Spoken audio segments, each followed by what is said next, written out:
యూనివర్సిటీలో పనిచేసేటువంటి ఒప్పంద అధ్యాపకుల యొక్క సమస్యలను తెలుసుకుంటే చాలా కన్నీటి బాధ అనేటువంటిది కలుగుతుంది. ఎందుకంటే దాదాపుగా 20 సంవత్సరాలుగా ఈ యూనివర్సిటీ ప్రారంభమైనప్పటి నుంచి ఈ యూనివర్సిటీ లోపల తమ సేవలను కొనసాగిస్తున్నారు. ఇప్పటికీ కూడా వాళ్ళకు పూర్తి స్థాయి స్కేళ్ళు రాకపోవడం, వాళ్ళకి ఎలాంటి మరి పూర్తి స్థాయి ప్రొఫెసర్కి ఇచ్చేటువంటి అలయన్స్లు ఇవ్వకపోవడం అనేటువంటి చాలా బాధ కలిగిస్తుంది.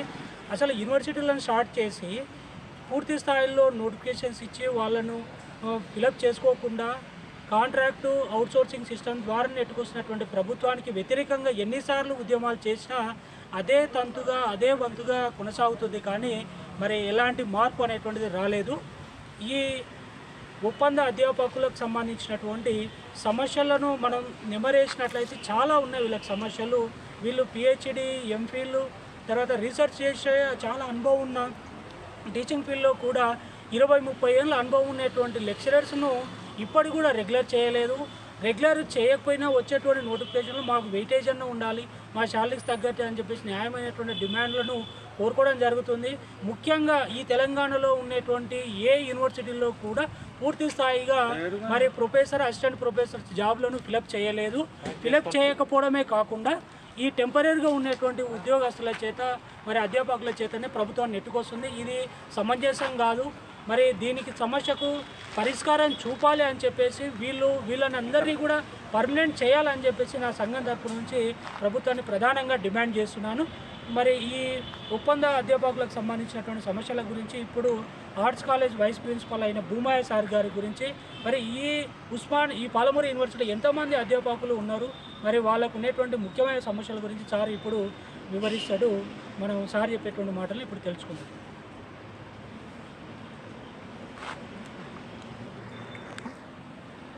నా పేరు డాక్టర్ భూమయ్య.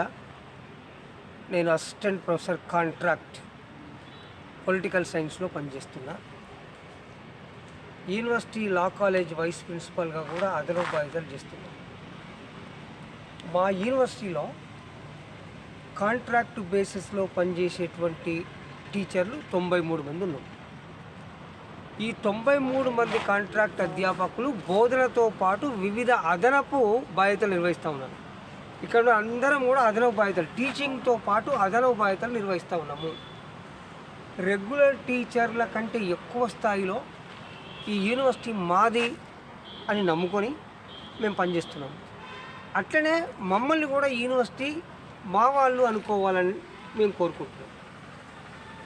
యూనివర్సిటీ పుట్టినప్పుడు నుంచి మేము ఇక్కడ పనిచేస్తున్నాం. 2009 నుంచి 2009లో పాలమూరు యూనివర్సిటీ ఏర్పడినప్పుడు మేము కాంట్రాక్ట్ టీచర్లం 50 మందిని, రెగ్యులర్ టీచర్లు 8 మంది. ఇప్పుడు మేము 93 మందిని, వాళ్ళు 18 మంది ఉన్నారు. అంటే యూనివర్సిటీ మాది ఒక్కటే కాదు, తెలంగాణ రాష్ట్రంలో ఉన్నటువంటి అన్ని యూనివర్సిటీల పరిస్థితి ఇదే. ఈ యూనివర్సిటీ పుట్టినప్పుడు దీనికి రాళ్ళు మోసి బిల్డింగ్లు కట్టి దీన్ని మొత్తము విస్తృతంగా తీసుకొచ్చినాం మేము. అందులో మా పాత్ర ఉంది. ఫస్ట్ యూనివర్సిటీ పుట్టినప్పుడు ఈ బిల్డింగ్ ఒక్కటే యూనివర్సిటీ, ఈ బిల్డింగ్ మాత్రమే ఉండే. ఇప్పుడు మొత్తం విస్తరించిపోయింది యూనివర్సిటీ. కానీ ఈ విస్తరణ కోసం పనిచేసిన మా బతుకులు మాత్రము విస్తరించబడలేదు, విస్తారాకుల్లాగా అయిపోయింది. ఇది ఏ రకమైన ప్రజాస్వామ్యము? భారత రాజ్యాంగంలో సమానత్వం, స్వేచ్ఛ, న్యాయము అని అంటున్నారు కదా, ఇవన్నీ మాకు ఎట్లా వర్తిస్తలేవు అనేది మా ప్రధానమైన ప్రశ్న. ఇది తెలంగాణ రాష్ట్రం రావాలా? తెలంగాణ వస్తే మన ఉద్యోగాలు రెగ్యులర్ అవుతాయి, మన జీవితాలు బాగుపడతాయి అని చెప్పేసి తెలంగాణ ఉద్యమంలో కాంట్రాక్ట్ టీచర్లందరూ కూడా ముందుండి విద్యార్థులను పిల్లల కోడిలాగా తిప్పి ఉద్యమం చేసినాం. తెలంగాణ రాష్ట్రం వచ్చింది. కానీ యూనివర్సిటీలో పనిచేసేటువంటి కాంట్రాక్ట్ టీచర్ల బతుకులో మాత్రం ఏమాత్రం అన్నం మెతుకులేదు. ఇది అప్రజాస్వామికమైనటువంటి విషయము అని మేము చాలాసార్లు చెప్పినాం. మా పాలమూరు ఒకటే కాదు, యావత్ తెలంగాణ రాష్ట్రంలో ఉన్న 12 విశ్వవిద్యాలయాల్లో దాదాపు 1200 మంది కాంట్రాక్ట్ టీచర్లను పనిచేస్తున్నారు. ఒక్కొక్కరు 20 ఏళ్ళు, 25 ఏళ్ళు, 30 ఏళ్ళు ఉన్నారు. మాలో చాలామంది చనిపోయినారు, చాలామంది రిటైర్ అయినారు, విసుగొచ్చి వెళ్ళిపోయినారు. ఇటువంటి పరిస్థితుల్లో ఎట్లా పని చేయగలుగుతాము? ఉద్యోగం ఉంటుందా, పోతుందా? ఒక ఆయన నోటిఫికేషన్ అంటాడు, ఒక ఆయన రెగ్యులర్ వస్తుంటాడు, మీ జీతాలు పెరిగాయి అంటారు. మీ ఉద్యోగం ఉంటుందో ఊరుదో అంటాడు. ఇటువంటి పరిస్థితుల్లో పాఠం ఎట్లా అయిపోగలుగుతాను చెప్పండి? ఇది ప్రధానమైన ప్రశ్న. మొదటి నుంచి ఉద్యమాలు మేమంతా మితమైన ధోరణి మాది.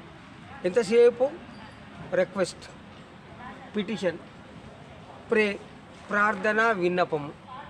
మొన్నటికి ఈ బాధ భరించలేక కడుపు చించకుండా కాలు పడుతున్నట్టు అన్ని యూనివర్సిటీలో పనిచేసి అందరము స్ట్రైక్ చేసినాం. అది అనివార్యంగా ఈ సమాజము మమ్మల్ని రోడ్డు మీద పడేసింది. ఉన్నత విద్యను మేము రోడ్డు మీద పడడం అంటే మా ఉన్నత విద్య మొత్తం రోడ్డు మీద పడేట లెక్క. ఇది తెలంగాణ సమాజానికి అవమానం కాదు. అత్యంత ఉన్నత విద్యావంతులు, డాక్టరేట్లు, పోస్ట్ డాక్టరేట్లు, సీనియర్ టీచర్లు అయినట్టు మేము రోడ్ల మీదకి వస్తే పరిస్థితి ఏంది? గత ప్రభుత్వం ఏం చేసింది? మా దగ్గర చదువుకున్న పిల్లలే, ఎంఏ, ఎంకామ్, ఎంఎస్సీ చదువుకున్న పిల్లలందరూ జూనియర్ డిగ్రీ కాలేజ్ లెక్చర్లు అయిన తర్వాత వాళ్ళందరూ రెగ్యులర్ అయిపోయినారు. మా పిల్లలే. సంతోషమే. కానీ వాళ్ళు మా పట్ల జాలి. సార్ మీకు కాకపోయా, యూనివర్సిటీలు కాలే. ఎందుకు కాలే? యూనివర్సిటీలు మాకు రెగ్యులరైజ్ చేస్తే యూనివర్సిటీలు బలపడతాయి. యూనివర్సిటీలు బలపడితే ప్రశ్నిస్తారు. ప్రశ్నించడము ఇష్టం లేని ప్రభుత్వము మమ్మల్ని పట్టించుకోలేదు. తర్వాత కొత్త ప్రభుత్వం వచ్చింది. ఆ ప్రభుత్వంలో ఒక గౌరవ ముఖ్యమంత్రి గారు మన పాలమూరు బిడ్డే.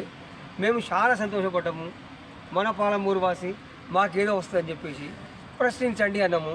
మేము ప్రశ్నించలేదు. 2 విషయాలు చెప్పినాము, కానీ పట్టించుకోలేదు. మొన్నటికి మొన్న ఉస్మానియా యూనివర్సిటీలో మీటింగ్ పెట్టినారు. సారు ఏదో ఆశ మేము అనుకున్నాము. ఆ ఆశ లేదు, ఏమి ఒక్క మాట కూడా మాట్లాడలేదు. ఇప్పుడు ఈ మధ్యకాలంలో ఉపరాష్ట్రపతి ఎన్నిక జరిగింది.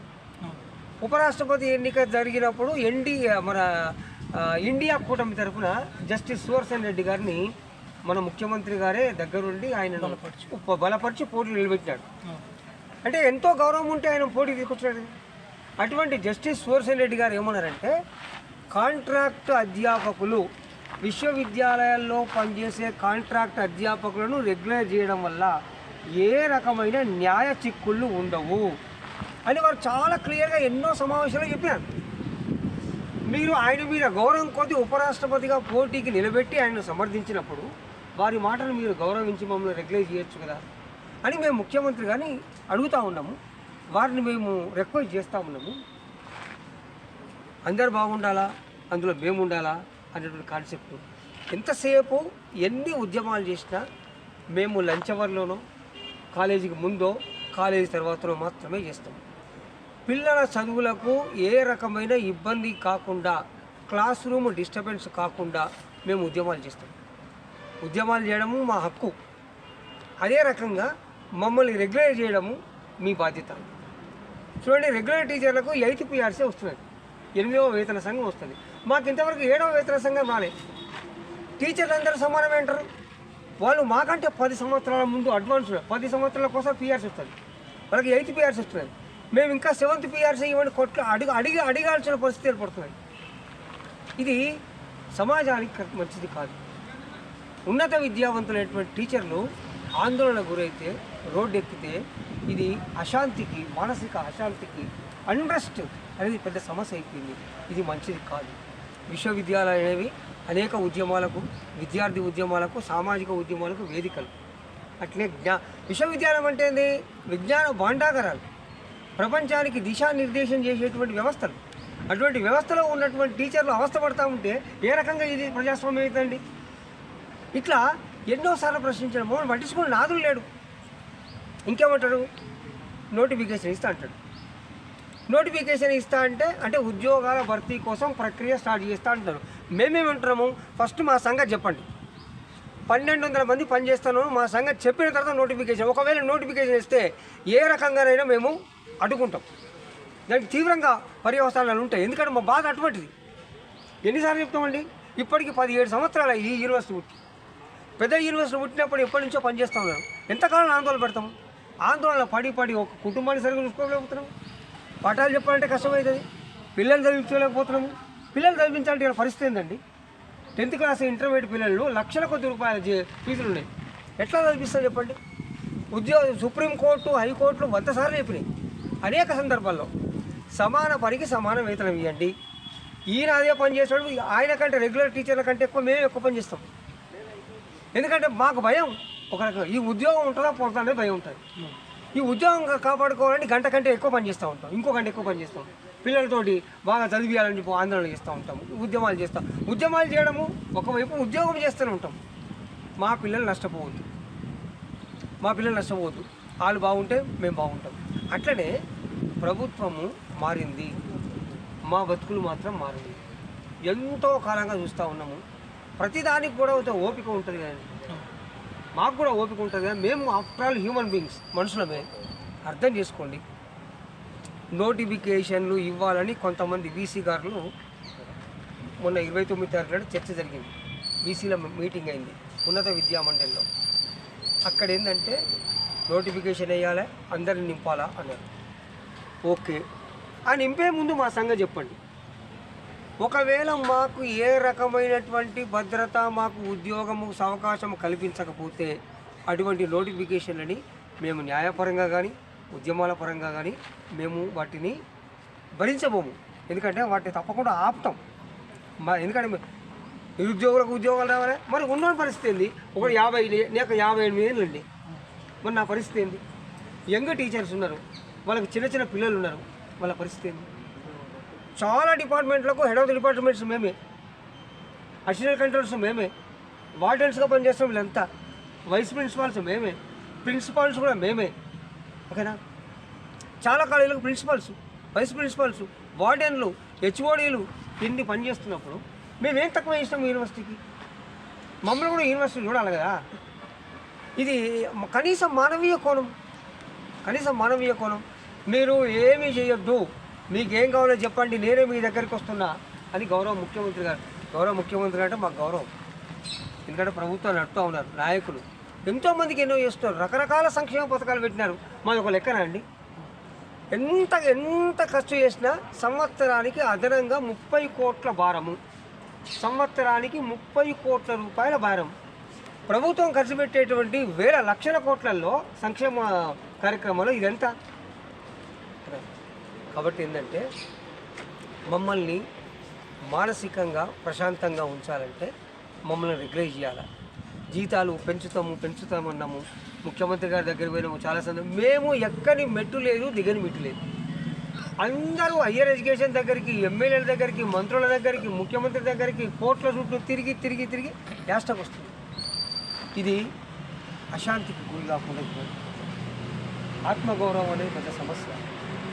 ఆర్థికపరమైన, ఆత్మగౌరవపరమైన ఇవన్నిటి మీద షుగర్లు, బీపీలు, ఆరోగ్య సమస్యలు వస్తున్నాయి.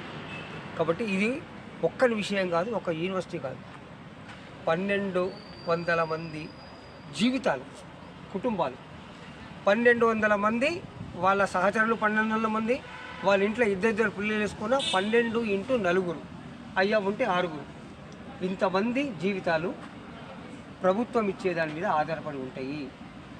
తక్షణమే మమ్మల్ని రెగ్యులేట్ చేయాలి. ఏ రకమైనటువంటి న్యాయ చిక్కులు లేవు అని చెప్పేసి న్యాయాధిపతులు చెప్పినారు. అనేక రాష్ట్ర ప్రభుత్వాలు ఇట్లా చేసినాయి. కర్ణాటక వర్సెస్ ఉమాదేవి కేసులో సమాన వేతనము సమాన పని అని చెప్పింది, కాంట్రాక్టర్లను మొత్తం రెగ్యులేట్ చేయమని చెప్పింది.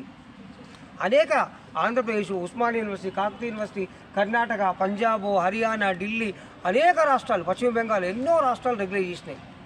ఇది గవర్నమెంట్లో ఒక భాగం. ఇది అటానమస్ బాడీ. యూనివర్సిటీ అంటే అటానమస్ బాడీ, స్వయం ప్రతిపత్తి గల సంస్థ. దీనికి ఒక ఎగ్జిక్యూటివ్ కౌన్సిల్ ఉంటుంది. ఆ ఎగ్జిక్యూటివ్ కౌన్సిల్ ఒక నిర్ణయం తీసుకొని ఒక్క పెన్ స్ట్రోక్ తోటి మొత్తం చేయొచ్చు. ఇది గవర్నమెంట్ కూడా కాదు. అట్లా నిర్ణయం తీసుకోగలగాలి. మా వీసీ గారు, మా రిజిస్ట్రార్ గారు మా తరఫున మాకు సానుకూలంగానే ఉంటారు. అందుకు మేము వారికి చాలా రుణపడి ఉన్నాం. మా సమస్యను వింటారు. ఈ సమస్యను కూడా ఉన్నత విద్యా మండలి చేరవేసే ప్రయత్నంగా వాళ్ళు చేస్తూ ఉన్నారు. అందరి వీసీలు ఇట్లా ఉండి ఫస్ట్ కాంట్రాక్ట్ టీచర్ల బాగోగులు చూడండి, వాళ్ళ జీతభత్యాలు, వాళ్ళ భవిష్యత్తును చూడండి అని బీసీల ద్వారా ఉన్నత విద్యా మండలి అక్కడి నుంచి ముఖ్యమంత్రి దగ్గరికి చేరుకోవాలి. ఇది అతి త్వరలో చేయాల్సినటువంటి అత్యవసరమైన పని. ప్రభుత్వం ఏర్పడి 2 సంవత్సరాలు